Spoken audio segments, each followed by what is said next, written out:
So then you Yeah. end up catching the big case, right? That was for attempt.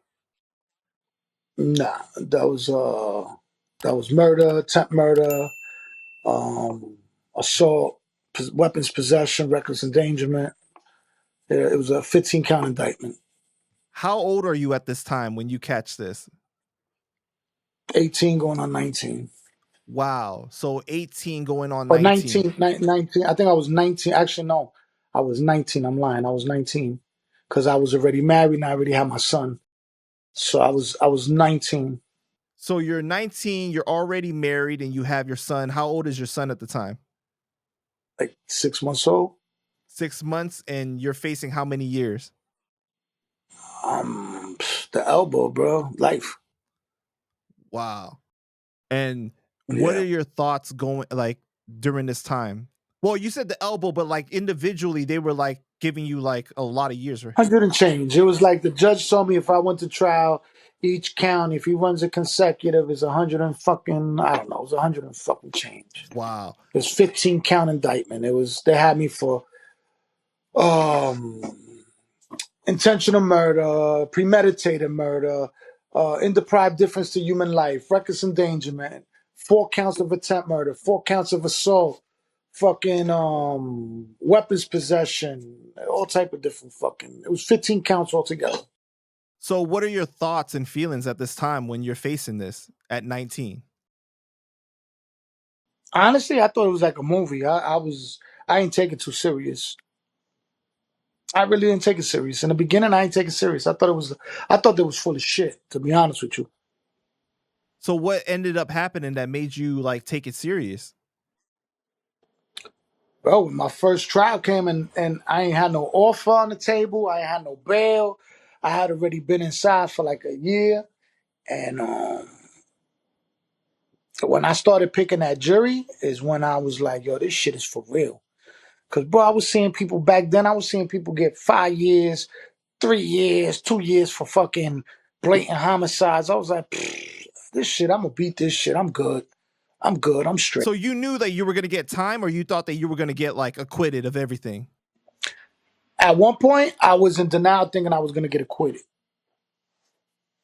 I really believed like I was gonna beat this shit. Like I still believe if I would have won another time, I don't know. I don't know. It was a fucked up situation because you had people that was on the stand lying, like blatantly lying. Like it was like bro, it was unbelievable the lies, bro. Like you giving descriptions of me that don't even, bro. I look dark skinned to you? No. And at the time, they said I had a bald head and I was clean shaved. Well, I had a beard, not like this, but I had a lined up beard with a pushback DA. You know what I'm saying? Like, what the fuck? I got locked up 3 hours after the homicide. How the fuck I grow my hair and a beard 3 hours later? You know what I'm saying? So it was just, a lot of it was because of my name.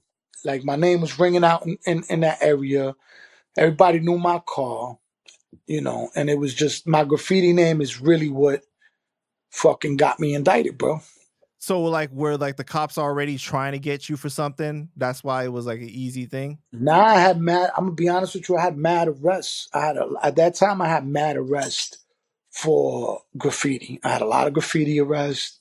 I had I had a gun charge at one point that got dismissed. What else? I had a couple of fucking stolen cars. I had a couple of assaults.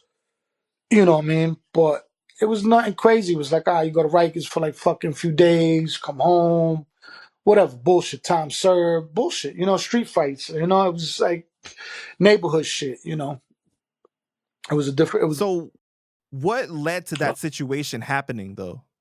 Like, can you talk about that? that beef, how it started. Yeah. Over some Or fucking, well, I don't even know what it was about, like how you got caught up in the thing, like what even happened. all right, well, the way the whole beef started, it started at a club. It was a club right in Queens, and one of my peoples was doing the promoter thing at the time. He used to be a hustler, so he used to get his little bread and shit. So he had booked damn, I know it was Digging in the Crates. I want to say it was Lord Finesse and whatever. It was a show. It was a hip hop show, and everybody started breakdancing, whatever. Remember, breakdancing was still in at the time, or whatever. It was already fading out, but certain people were still doing it. Somehow or other, there was another neighborhood that was there, and the breaking starts going on. It's an old school dude from my hood, and he's breaking or whatever, and this dude from the other side, does a disrespectful move when he was, I guess, doing footwork. He came from behind and was like acting like he was humping the dude. So he realized that he got up, turned around, and snuffed him, and that shit turned into like an all out brawl. Like when I tell you a brawl, that shit was a brawl that led into the street. They was trying to get into their cars. Dudes was breaking the windows in their cars, pulling them out their cars, yapping their chains. Like it got real crazy that night. You know what I mean? So after that night, maybe like a few hours later, I had already left. They come back and light the whole block up. Them same dudes light the whole fucking block up. So now it starts going back and forth. Now this is going on for a couple of weeks. Mind you, I'm not even in the streets like that no more. So I really got nothing to do with it. Because you're married and you got your kid. Right. I was working construction in the daytime, and then at night I used to work as a waiter in a restaurant. So I wasn't really, you know what I mean? But then me and my wife at the time started having some fucking problems, whatever. She was paranoid that I don't remember the whole thing, but it was one of those nights that I got a beep on the beeper, and I beep back, and they're like, "Yo, I'm come slide through and pick you up." And that was one of the biggest mistakes I made in my life. Wow.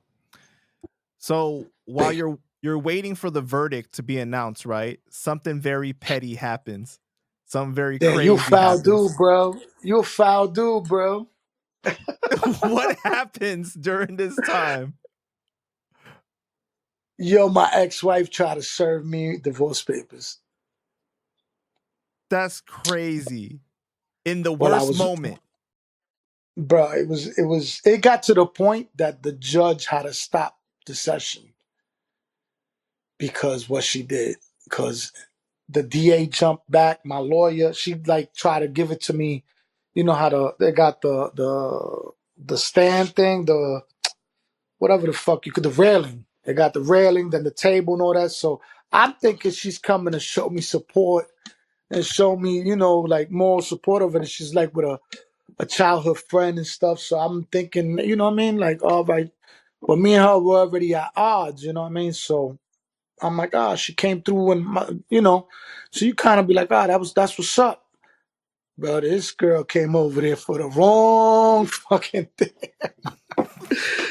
Yo, bro, that shit was some foul shit, bro. That shit was definitely some foul shit, bro. So what was That your even the like judge called her the ice queen. wow. He's like, So what were you thinking when you get the papers? I didn't realize what the papers was till my lawyer gave them to me when I went back to the cells because he grabbed the paper. You know what I mean? I guess he knew what was going on. I didn't know what was going on.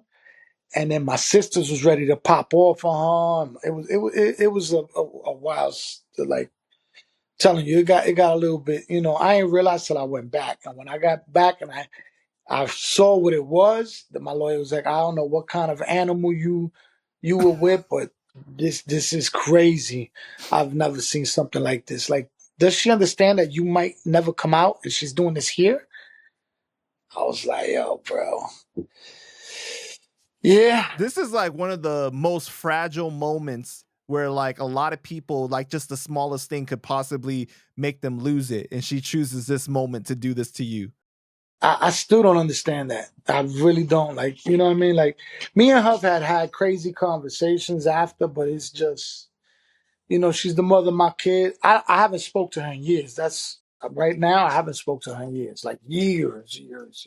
My son is a grown ass man, so there's no reason for me to even, communicate with her. But yeah, that shit was like one of the pettiest things I've ever seen in my life. That's like 50 doing a move on somebody. The Petty King, like that shit was like Yeah. insane, bro. It's like a checkmate ping, bang, like here.